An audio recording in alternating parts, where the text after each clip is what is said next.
नहीं, इसलिए देश में 100% सबको आरक्षित कर दो, चाहे ब्राह्मण है, जाट है, राजपूत है और चाहे बनिया है, ठाकुर है, कि सबको आरक्षित कर दो। जो जनसंख्या अनुपात है जो संविधान में लिखा हुआ सबके हिस्से बराबर है। देश के अंदर एक रोजगार की नीति लाई जाए। जब ज़्यादा रोजगार होंगे तुम्हारे पास, तुम 10-10 दे दो, लेकिन एक घर में जिनका सत्ता के अंदर हस्तक्षेप पूरा रहा वो तो ले रहे हैं 10-10 नौकरी, और बाकी के परिवारों को एक भी नौकरी नहीं मिली। आधे से ज़्यादा तो मेरे भाई जो यहाँ कैमरा उठा करके लगे हैं, इनमें से भी बेरोजगार खड़े हैं। मैं आपकी भी लड़ाई लड़ रहा हूँ।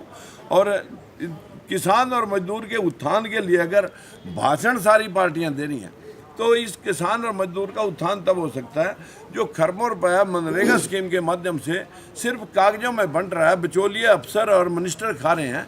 ये पैसा जो है ना, किसान, एक तहसील के अंदर कितने किसान हैं और कितने मजदूर हैं, तहसीलदार के पास रिकॉर्ड होना चाहिए कि किस किसान को किस महीने में कणक की कटाई, बिजाई, सरसों में और गन्ने में, आलू में किस किस मंथ में कितने मजदूर चाहिए, उसका खाका उसके पास तैयार होना चाहिए।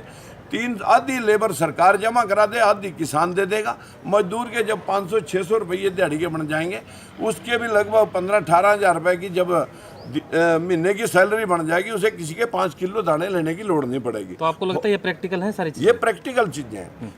पैसा उतना बन रहा है। मैंने ये भी पूछा था कि एक जिले में कितने करोड़ रुपए है, बोले जी यहाँ पर 12 करोड़ रुपया विभिन्न स्कीमों में एड के रूप में आता है। अगर उस 12 करोड़ को किसानों और मजदूरों में सीधे हिसाब से बांट दिया जाए, भ्रष्टाचार रोक करके, तो मैं दावे से कह सकता हूँ कि पूरे किसानों की आधी लेबर जा सकती है। ठीक, थैंक यू। सैनिक साहब, अगर दोनों ही पार्टियां कांग्रेस और बीजेपी जाट कैंडिडेट को उतार दे तो क्या गवाना जैसा? मेरा यहाँ पर जाट नॉन जाट की कोई लड़ाई नहीं है। हमारी लड़ाई है भेदभाव और असमानता के खिलाफ। ठीक है।